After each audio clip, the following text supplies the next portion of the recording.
video today, we're going to be learning the difference between primary and secondary sources. These are vital to our study of history and how we learn about the past.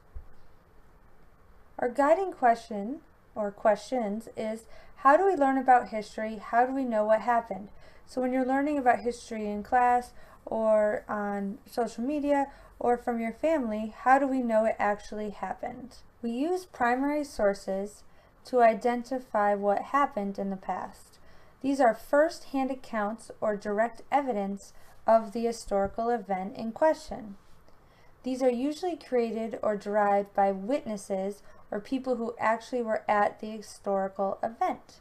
Some can include, but are not limited to, documents such as the Constitution of the United States, diaries, artifacts, maps, etc. All these can be used to study the historical time period or historical event to learn more about what actually happened in the past. A concrete example would be the Diary of Anne Frank, which is actually on display at the Diary of Anne Frank Museum, where you can actually see her writing, the pictures she included, and other important historical and personal information that the book that you may have read got its source and information from.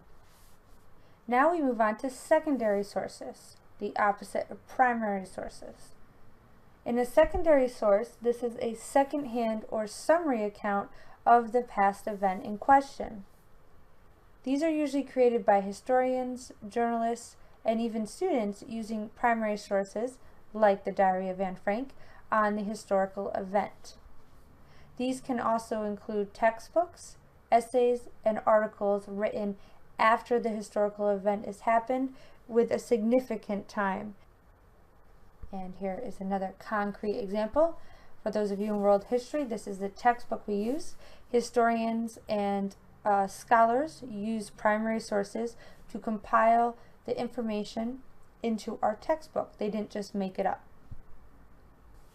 For our assignment, using what you learned about primary and secondary sources, identify 3 specific examples for each. Please do not include the ones that I included in this video. Thank you for watching Where is Bishop? And now for our Where is Bishop question. Where am I? You might have to do some research, maybe use the weather or topography in the picture to help you out. And if you think you know where I am, email me at whereisbishop@gmail.com. Thanks for watching.